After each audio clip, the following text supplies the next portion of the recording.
Bienvenue à tous. Démocratiser l'accès à l'eau potable pour tous d'ici 2021, c'était l'ambitieux projet du régime du nouveau départ aux premières heures de la gouvernance Talon. Une noble ambition inscrite noir sur blanc dans le PAG 2016-2021. Le gouvernement avait alors annoncé graduellement la construction de nouveaux systèmes d'adduction d'eau potable, le renforcement, la réhabilitation et ou l'extension des infrastructures d'eau existantes, la mise en place de modes de gestion professionnalisés avec l'implication du secteur privé à tous les niveaux. À l'heure du bilan qui coïncide avec les 10 ans de célébration de la Journée mondiale du droit à l'eau et à l'assainissement, quel est l'état réel des lieux? Le débat, c'est tout de suite maintenant avec nous sur ce plateau l'un des responsables d'associations de protection des droits de consommateurs. Et lui, en face, un juriste. Donc, à ma gauche, ce sera M. Robin Akombessi. Il est le président de l'ONG La Voix des consommateurs. Robin Akombessi, bonjour. Bonjour, Joël. Et merci de répondre à notre invitation. C'est un plaisir. En face de vous, comme je l'annonce, c'est un juriste, Miguel Ruito, juriste et spécialiste des droits humains, présidente de l'ONG RHP. Miguel Ruito, bonjour. Bonjour Joël Yetondi, bonjour aux amis téléspectateurs. Merci à vous pour la disponibilité. Ensemble, nous allons essayer d'apprécier les défis qui ont pu être relevés face à l'enjeu d'accès à l'eau pour tous. Et ça va être autour du thème le droit à l'eau potable et à l'assainissement. Le Bénin, un État pionnier. En tout cas, mesdames, messieurs, 2020, elle aura été marquée comme une année phare, d'autant que cette année marque la 10e bougie de la célébration de la Journée mondiale du droit à l'eau et à l'assainissement. Une célébration intervenant dans un contexte de bilan des grands chantiers ouverts par le Bénin révélé. Le régime en cours qui prend fin dans moins de 10 mois, avec en toile de fond, parlant du régime du nouveau départ, de l'eau potable pour tous d'ici 2021. Alors, le 28 du mois finissant, Miguel Ruito, la communauté internationale a retenu son souffle. Le bilan n'a pas été des plus élogieux. Quand on prend le cas du Bénin, le 28 juillet passé, vous l'avez vécu comment ? Le 28 juillet, comme les 28 juillet de chaque année, vous l'avez si bien dit, la communauté internationale observe, ou si vous voulez faire le point, des avancées connues relativement au droit à l'eau et à l'assainissement. Et vous le disiez, cette année, la célébration a été particulière, parce que c'est depuis 2010, justement, que la reconnaissance officielle de ce droit a été faite. Et donc, ça faisait 10 ans que nous jouissons de ce droit qu'est l'accès à l'eau potable et à l'assainissement. Curieusement, cela coïncide avec les 50 ans, les 60 ans de l'indépendance du Bénin. Et comme on le sait, nous aurons un discours demain. C'est donc un moment propice pour faire le bilan. La question est de savoir si nous sommes mieux placés pour faire ce bilan-là. Mais de notre position de citoyenne, ce que nous observons, c'est que depuis 90 à aujourd'hui, il y a quand même eu des avancées. Je ne veux pas m'attarder sur le quinquennat ou sur le mandat en cours, parce qu'il vous souvienne que le régime défunt aussi avait fait de l'accès à l'eau potable un de ses chevaux de bataille. Vous vous souvenez de cette affaire PPEA 2 qui était intervenue justement dans le cadre ou dans le processus d'offrir ou de permettre aux populations d'accéder justement à l'eau potable et à l'assainissement. Donc on a vu, de ce qu'on a pu observer, on a vu qu'il y a quand même eu des projets, de grands projets d'assainissement, mais aussi de construction, d'adduction d'eau dans les villages, l'extension aussi par la Société nationale qui gère l'eau, je veux dire la SONEB, à travers plusieurs villes du pays. Toujours est-il que malgré ces efforts, le défi est encore présent. Le défi est à mon sens encore plus grand Parce qu'une chose est de permettre l'accès à cette eau, une autre est de voir si cette eau, elle est vraiment de qualité. Un autre élément est de se poser la question de savoir si cet accès est vraiment exempt de difficultés et si elle est véritablement à moindre coût. Parce qu'il faut forcément tenir compte du pouvoir d'achat des uns et des autres. Et enfin, se poser la question de savoir si le fait ou dans ce processus de permettre aux populations d'accéder à leurs droits à l'eau et à l'assainissement, est-ce qu'on tient compte des différentes vulnérabilités qui existent?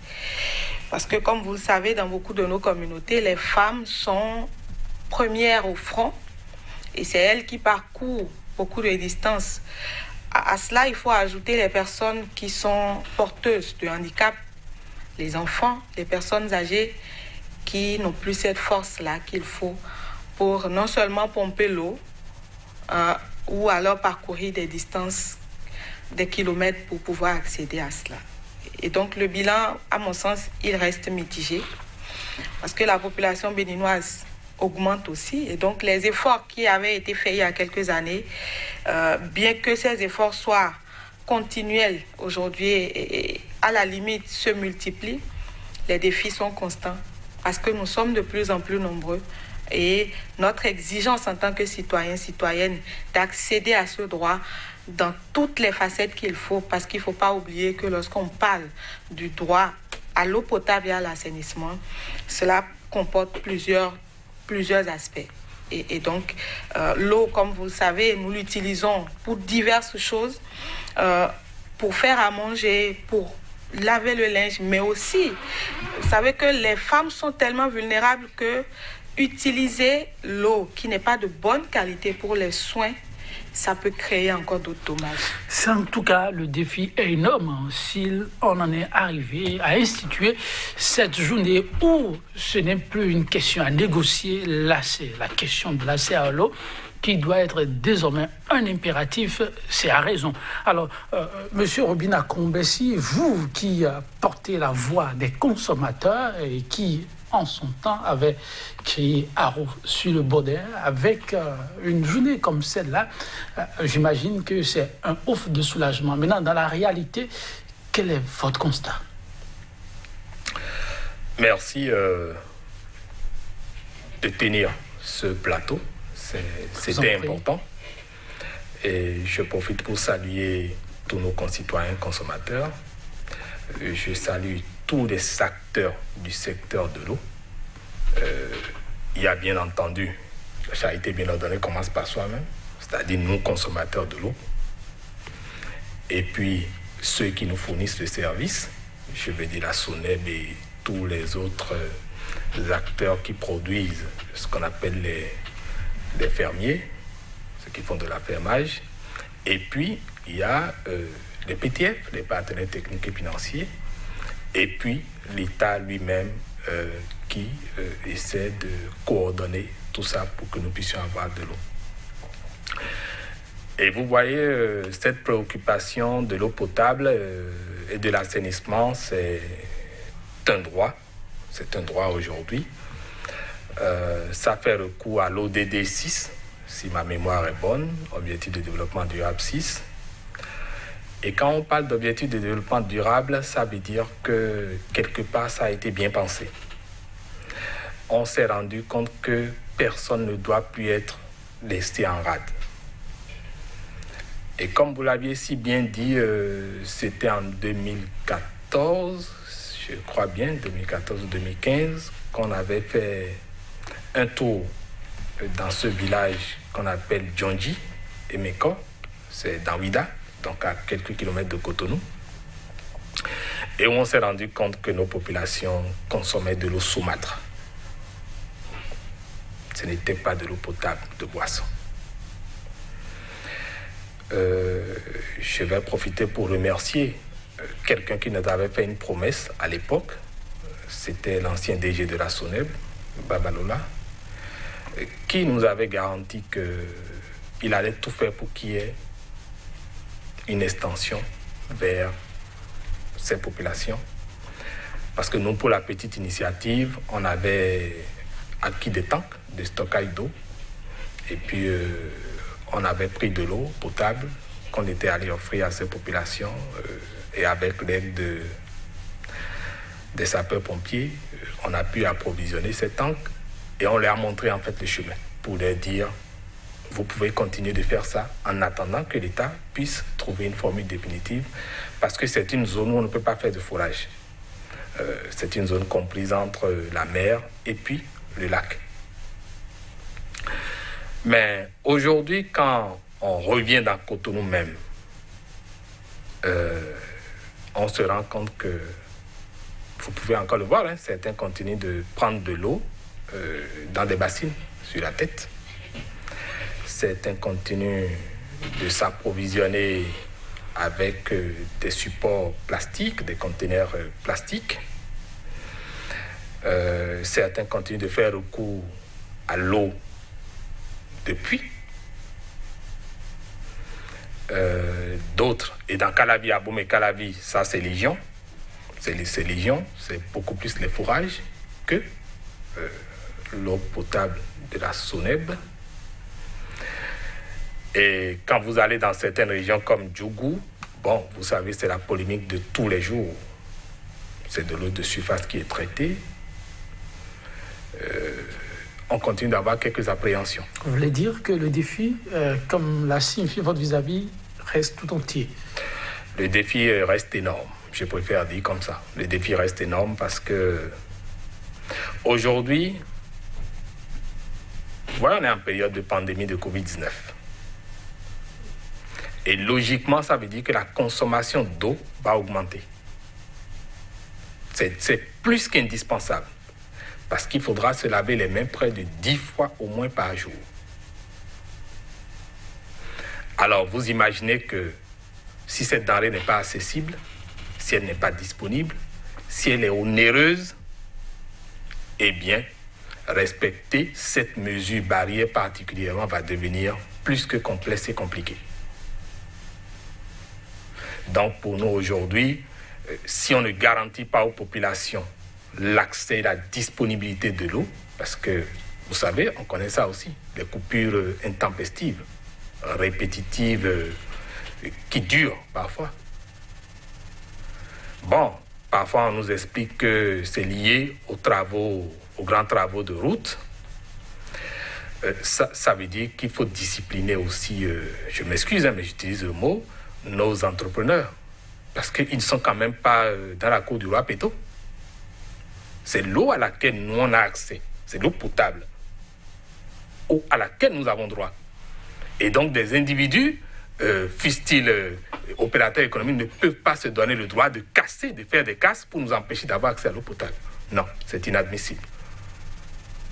Et donc pour nous, voilà autant de situations qui risquent de générer ce qu'on peut appeler une précarité par rapport à tout l'effort que font les PTF et le gouvernement aussi.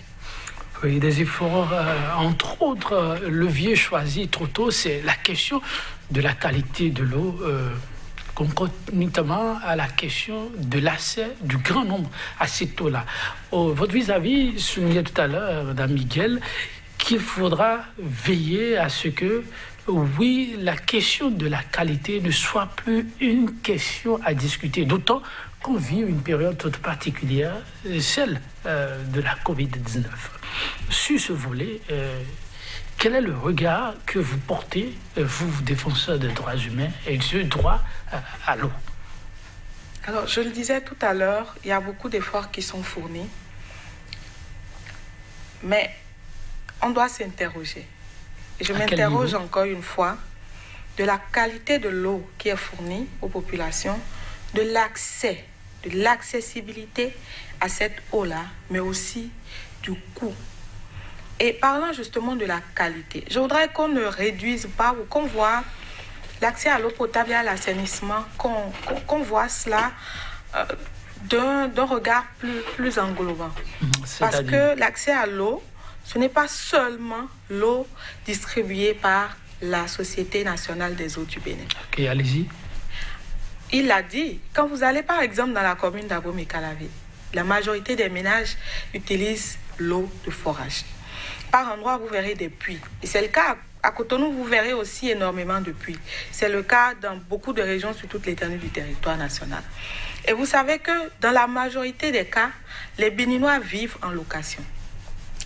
Ça sous-entend que l'eau leur est fournie non pas toujours par la Société nationale des eaux du Bénin, mais parfois, et dans la grande majorité des cas, par les propriétaires de maisons. On commence par l'État, par le biais de la SONEB.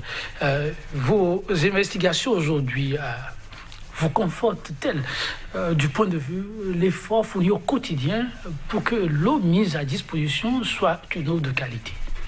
Déjà, il faut dire que je n'ai pas fait d'enquête, mais pour ce que je vois, ce que je vis, oui. Je suis sûre qu'il est déjà arrivé à beaucoup de personnes d'ouvrir le robinet et de recueillir de l'eau qui ne soit pas primo, incolore, et donc qui ne soit pas transparente, et que parfois, même quand elle l'est, a laissé pendant un moment, vous voyez un dépôt en bas. C'est juste la preuve de ce que cette eau n'est pas toujours de qualité. Quand on sait que sur ces dernières années, on nous a toujours répété que les châteaux ont été nettoyés et qu'il y a un service d'entretien qui fait son travail. Donc, le constat, il est là. L'eau de la SONEB, et je le dis en toute connaissance de cause, l'eau de la Société nationale des eaux du Bénin n'est pas toujours de bonne qualité. Elle n'est pas toujours exempte d'éléments qui puissent nuire à la santé des Béninois et des Béninoises. Venons à présent aux autres sources. Vous savez, dans certaines communautés, par exemple dans la commune d'Abomey-Calavi, il n'y a pas du tout d'extension de la SONEB. Et c'est des individus ou des Béninois qui, pour rendre service à leurs compatriotes, ont fait des forages et distribuent cela à travers des robinets que vous pouvez percevoir dans différentes maisons. Et le coût de cette eau, les facturations qui arrivent ne sont pas toujours accessibles aux populations. Et la qualité, elle n'est pas toujours non plus au rendez-vous. À côté de ça, regardez dans presque toute la commune et les zones où vous avez de ces forages-là, vous allez voir ces grands fûts qu'on appelle communément des tanks. Très peu de propriétaires de maisons font un entretien de ces réservoirs-là. Or, pour la plupart, c'est des plastiques. Et quand vous les ouvrez, il vous arrive de recueillir de l'eau lorsque ces fûts-là sont presque vides. L'eau vous arrive avec des couleurs qui, ma foi, vous font tiquer et vous avez peur. Ce qui fait que dans beaucoup de maisons aujourd'hui, vous en avez qui ont ça, mais qui ne boivent pas, qui ne prennent pas ça pour la consommation, qui n'utilisent ça que pour les travaux de maison, le ménage, la lessive, etc. Et ça fait une double dépense, parce que vous ne pouvez pas avoir de l'eau à disposition et dépenser encore pour aller vous prendre de l'eau dans un robinet. L'autre chose, c'est que, vous voyez, nous avons encore à travailler pour que l'extension même de la SONEB soit davantage rapprochée des populations. Parce que dans nos quartiers, vous observez, je ne sais pas si vous le voyez, mais je l'observe depuis toujours, dans les maisons, toutes les maisons, il n'y a pas d'eau potable venant ou distribuée par la SONEB. Ce qui fait que, vous voyez des femmes qui prennent des bassines sur la tête pour aller acheter de l'eau à côté. Et ces revendeurs aussi, ils font de la surfacturation. Les prix vont fluctuer en fonction de qui arrive, du type de bassine avec lequel vous êtes arrivé. Et l'autre chose fondamentale à mon sens, c'est la qualité de cette eau à la source, ou si vous voulez, de la source à la maison. Ces bassines sont toujours laissées ouvertes et donc l'eau qui y est reçoit tout ce qui est poussière, tout ce que l'air peut contenir de souillé ou de sale. Et cette eau, quand elle va arriver à la maison, elle va servir aussi à la consommation. Alors la question de la qualité de l'eau, ça ressemble à une question ambivalente où la responsabilité, ça me paraît, collective. Aussi bien l'État que les consommateurs eux-mêmes. Oui, vous avez parfaitement raison. Et Je vois la vie holistique que Madame Preto a du secteur. C'est très bien. Je suis heureux que les Béninois puissent commencer par s'intéresser aux questions de consommation. Ça veut dire que nous faisons du progrès au niveau de nos organisations de consommateurs. Et donc, je pense que aujourd'hui, lorsque vous prenez les 3 aspects qu'elle a abordés, la qualité, l'accessibilité, la disponibilité, puis le coût, lorsque vous prenez la qualité, c'est un gros problème. Depuis l'approvisionnement, en passant par le transport jusqu'au stockage. C'est un gros problème. Et j'avoue que il y a des PTF qu'il faut saluer quand même. Sinon, ce ne serait pas honnête. La GIZ, par exemple, qui à travers plusieurs projets, dont le PROSEA, par exemple, fait beaucoup pour la gestion intégrée des ressources en eau au Bénin. C'est énorme. Il faut les remercier parce que si la Direction générale de l'eau, la SONEM même, font beaucoup de choses aujourd'hui, c'est grâce à ces partenaires-là. Et je dois dire que de façon commune dans l'écosystème de la gestion de l'eau, nous reconnaissons que c'est à améliorer. En quittant la SONEB, en passant par l'affermage, et puis c'est justement de ceux dont elle parlait en disant ils font eux-mêmes leur forage et puis ils distribuent aux autres. La démarche HACCP n'est pas toujours respectée. Non, on ne sait pas dans quelles conditions l'eau est transportée. Et elle a parlé aussi des tanks de stockage dont nous avions parlé tantôt. Normalement, tous les 3 mois, ces tanks sont à nettoyer. Et le nettoyage demande du professionnalisme. Ce n'est pas que des gens doivent rentrer dans le tank pour nettoyer, pas du tout. Il y a des spécialistes en question d'assainissement. Et en cela, j'ai été heureux de savoir que l'État a quand même pris une décision récemment qui interdisait à monsieur tout le monde de s'improviser spécialiste de l'assainissement. Je crois que c'est une bonne décision. Maintenant, dans la mise en œuvre, j'espère qu'on va permettre quand même à la jeunesse qui a fait cette formation quand même de pouvoir expérimenter le savoir qu'ils ont acquis.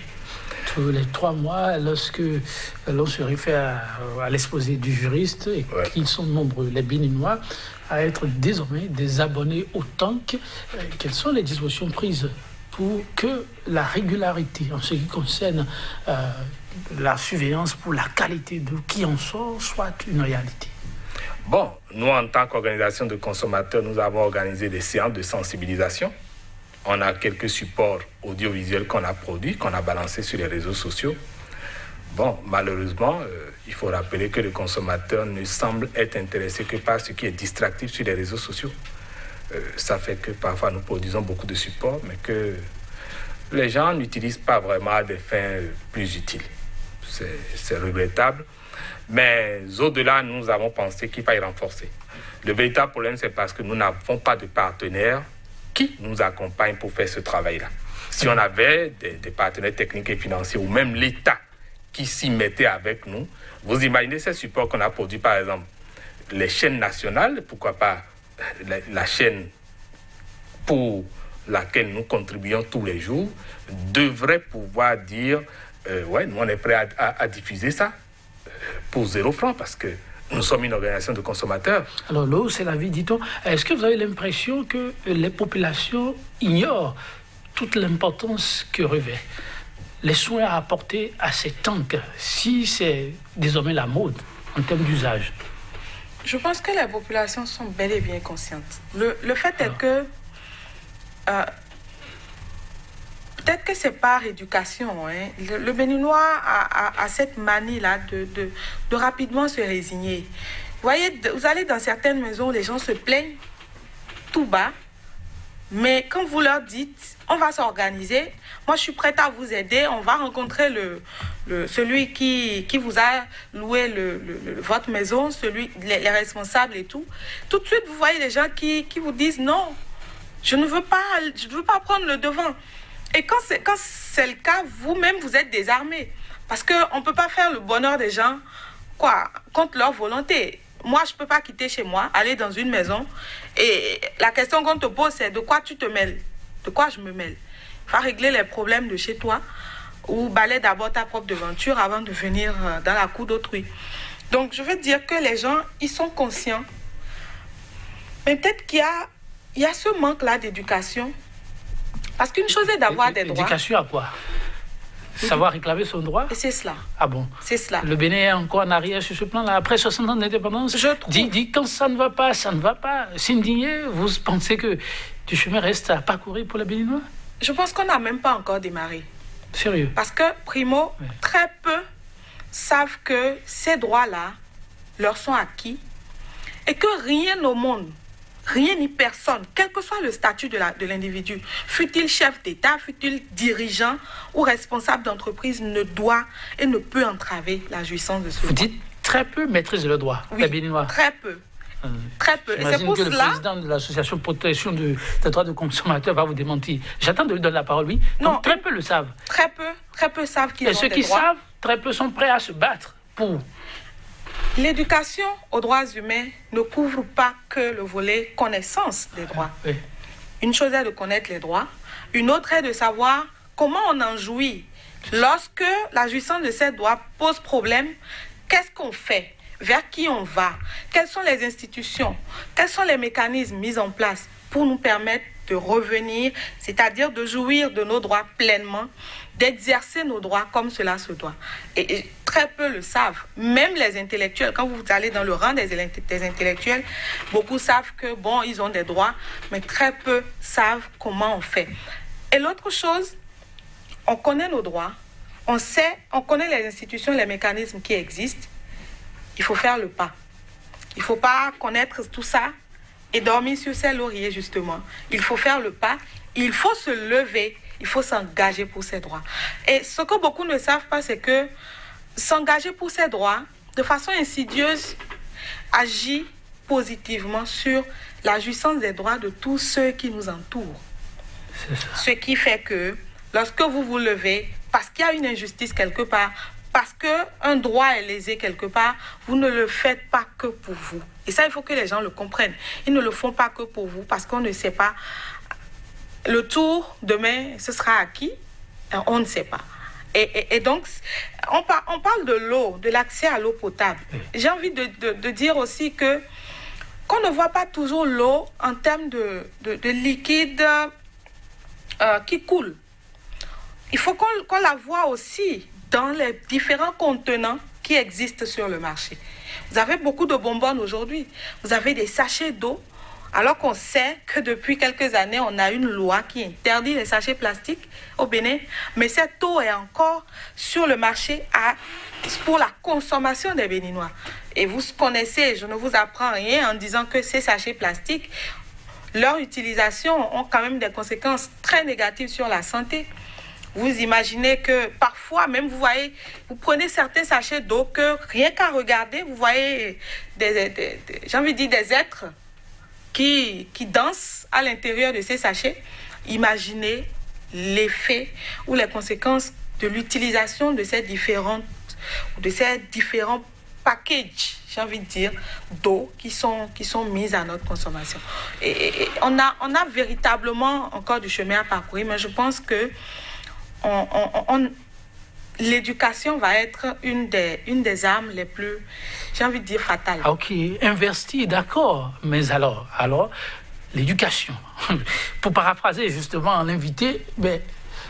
Robina Kombessi, le Bénin en est-il vraiment encore à ce niveau? Vous qui êtes en permanence avec les consommateurs, est-ce que vous retrouvez, je m'inspire bien entendu de son exposé, vous retrouvez parfois seul? Est-ce qu'il vous arrive à des moments donnés de dire, merde, on se bat pour qui? Parce qu'ils ne comprennent pas ce qu'on est en train de faire. Ça arrive? Oui, honnêtement, ça arrive presque tous les jours. Tous les jours? Oui. Tous les jours, parce que vous imaginez, ça fait 11 années pour nous, la voix des consommateurs. Oui, on vous a toujours vu au front. Et honnêtement, on n'est pas toujours avec le consommateur, il n'est pas toujours avec nous. Comment ça? Bien que vous soyez là pour défendre sa cause, il n'est pas toujours là. Ou bien vous faites économie de vérité.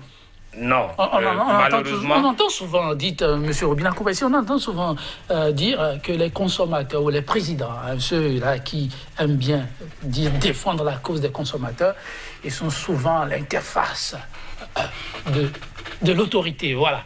Et donc, ils sont là d'abord pour eux et non pour le consommateur. Le problème que vous posez, vous ne le posez pas en ces termes? Bon, en fait, moi, je n'ai jamais été contre que les gens aient leurs opinions par rapport à ce qu'on fait. D'ailleurs, c'est très constructif. Vous êtes un démocrate, oui. C'est très constructif. Et j'avoue que c'est une certaine forme de mésintelligence. C'est de la malcompréhension par rapport à ce qui se passe en réalité.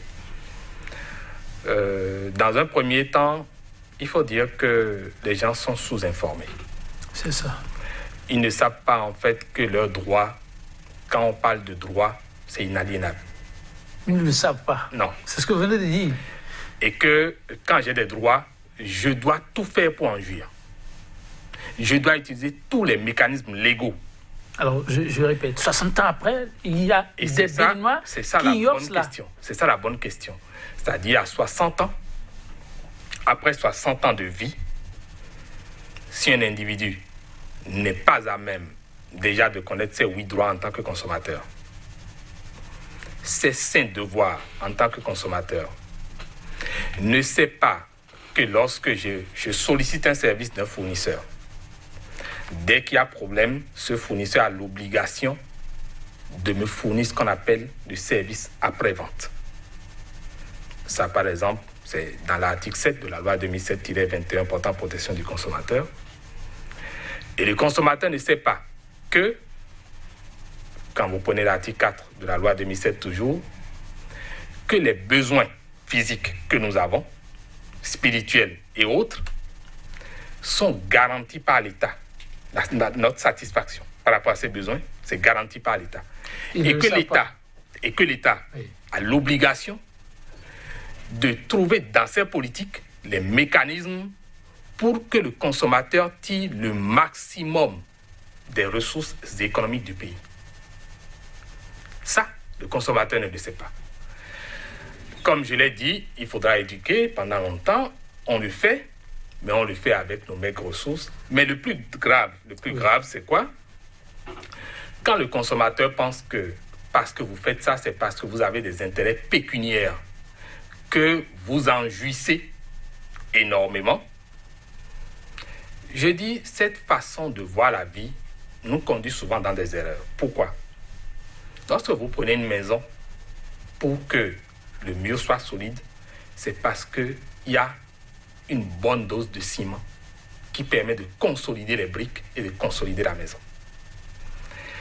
Et quand vous allez dans notre hymne national, il est dit « plus fort dans l'unité, chaque jour à la tâche ».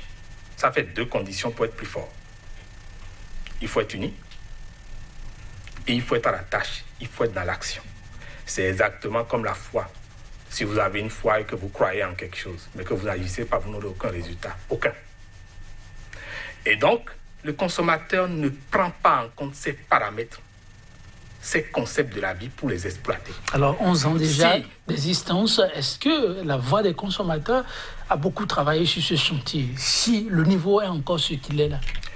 Vous savez, nous avons eu la chance de bénéficier d'une chaîne de la place, consoeur à vous, Soleil FM, qui malheureusement aujourd'hui ne peut plus desservir les consommateurs. Et pourtant, pendant plus de 4 ans, nous étions tous les jours au quotidien, du lundi jusqu'au vendredi, pour éduquer, communiquer.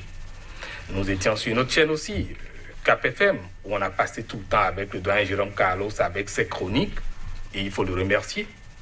Mais vous savez ce que le doyen a fini par me dire un jour, parce que je lui ai demandé, doyen, tout ce que nous faisons là, vous vous épertuez à produire ces belles chroniques avec du très bon contenu, nous on vient faire le débat autour. Mais je ne semble pas voir les Béninois changer de comportement. Et le doyen m'a dit, Robin, les idées voyagent, sois patient. Et ça confirme ce que m'a déjà dit un ancien ambassadeur allemand qui m'a dit, Robin, vous allez faire ce combat, ça peut durer 30 ans avant que vous n'ayez des résultats parce qu'il faudra que ce soit toute une génération que vous formiez.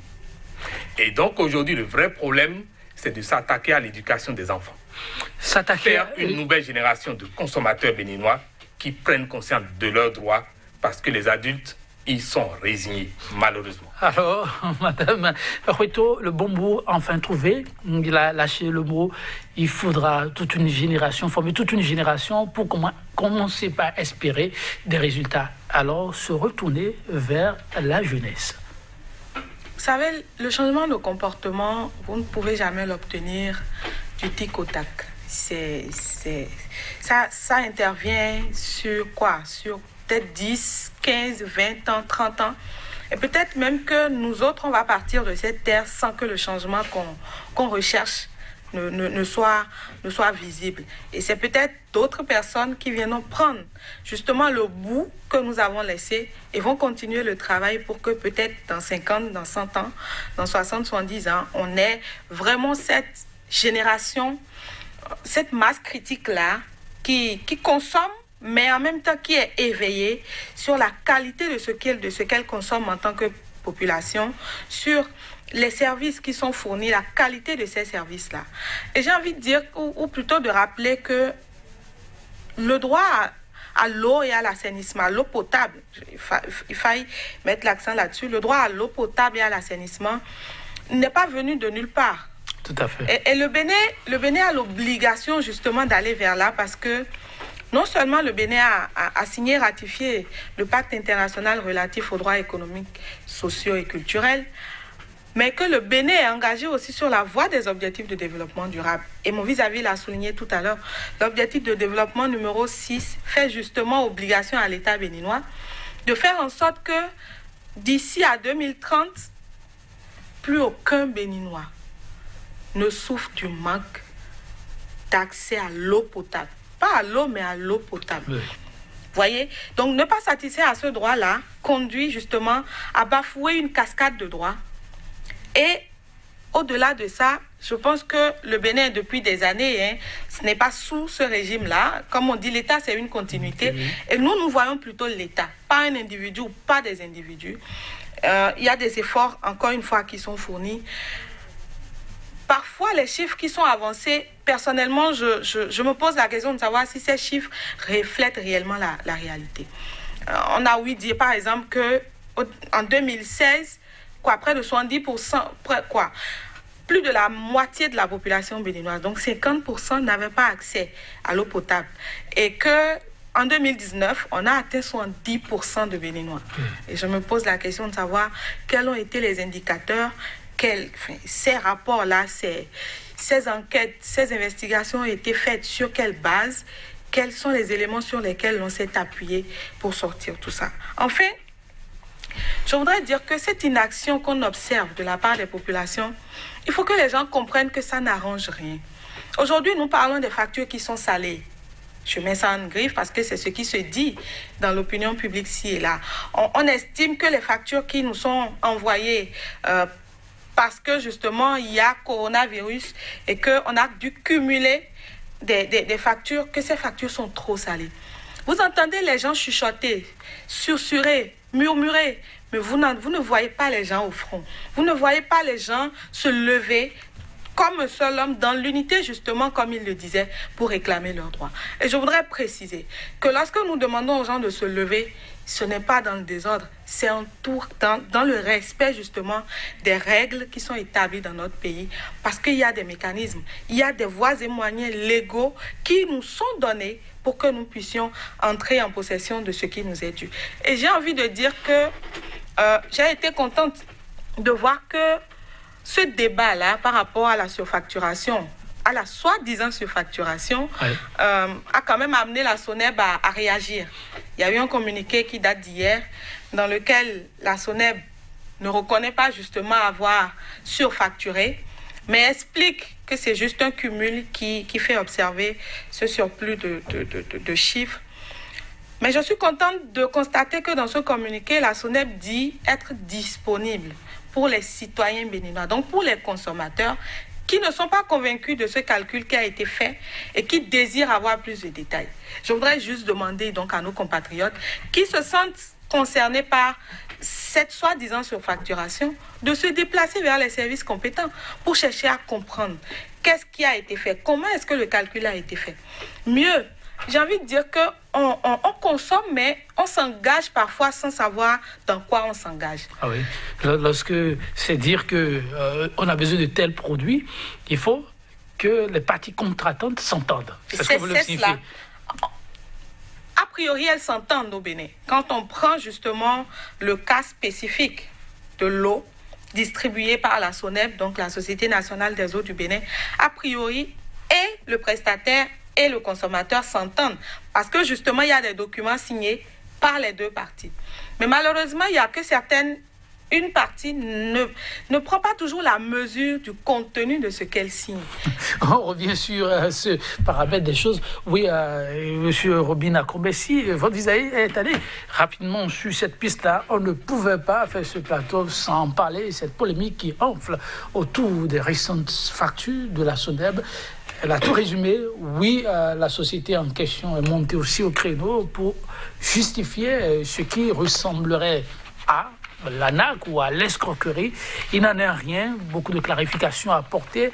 Eh bien, elle salue cette société qui l'aura fait spontanément parce que les consommateurs n'ont pas fait d'action autre mesure pour l'amener à réagir. Si ce n'est que sur les réseaux sociaux, encore que ce n'est pas pour rien. C'est quoi le regard du président sur cette polémique et la question du droit du consommateur? La SONEB ne s'est pas levée à ce niveau pour venir communiquer. Non, pas du tout. Nous avons commencé par dénoncer. Nous avons tiré la sonnette d'alarme sur plusieurs médias, les chaînes télévisuelles et radios, mais aussi sur les réseaux sociaux, pour dénoncer cette pratique c'est de la surfacturation en fait. Je vais vous expliquer pourquoi. On n'a que quelques minutes, on ne va pas trop s'attarder là-dessus, on ira à l'essentiel. Et nous avons écrit à la SONEB pour exiger la correction de ces désagréments que nous sommes en train de subir. Mais aussi, nous avons fait une requête pour la reddition des comptes pour la part des 5,76 milliards de francs CFA qu'elle aurait eu pour amortir le choc par rapport à nos consommations de factures d'eau. C'est pour dire que c'est parce que nous n'avons pas été plus forts que nous n'avons pas encore eu mieux. En réalité, la SONEB est venue reconnaître qu'elle devrait faire des facturations chaque mois. Or, ce qu'elle fait, c'est ne pas observer ce principe-là de facturation mensuelle. Parce que lorsque vous prenez vos factures en lando, vous allez bien voir, c'est mis tarif du mètre cube selon la consommation aux 30 jours. Ça veut dire quoi? On ne peut pas vous facturer en dépassant les 30 jours. On ne peut pas vous facturer en allant en deçà des 30 jours. Dès qu'on le fait, c'est un non-respect des clauses contractuelles. Et en fait, la SONEB utilise exploite sa position économique dominante pour procéder à des clauses. C'est des clauses abusives qui ont même été intégrées. Lorsque vous lisez le contrat, vous avez un contenu qui vous fait lever on va peut-être revenir sur le contrat, ne vous en faites pas. C'est bien dommage, chers téléspectateurs. Et cette question de contrat, il y a au-delà de ce que l'on voit apparemment. Samedi, en tout cas, le président de l'Association des droits des consommateurs, on n'a plus le temps, M. Robin Akrombessi. On va s'en arrêter là, en prenant langue, comme ça arrive parfois, de se revoir pour poursuivre le débat. Vous allez certainement me permettre de demander aux auditeurs, aux téléspectateurs, de soutenir les associations de consommateurs. On se revoit. Merci à vous, M. Robin Akrombessi. Merci également à vous, Mme Miguel Hueto, chers téléspectateurs. Toutes nos excuses, la régie, vous l'avez constaté par vous-même. Le temps est complètement parti. On se retrouvera, pourquoi pas, avec nos deux invités, avec leur disponibilité. Ça pourrait être demain pour poursuivre ce que nous avons démarré. 100% Bénin pour le numéro du jour. Ce sera donc malheureusement tout. On se fausse compagnie sur ces citations du célèbre poète, essayiste, dramaturge Oden, comme on l'appelle. Des milliers de gens ont vécu sans amour, mais pas un n'a vécu sans eau. C'est dire toute son importance. On reviendra sur la question. À très bientôt et prenez le rendez-vous. Au revoir.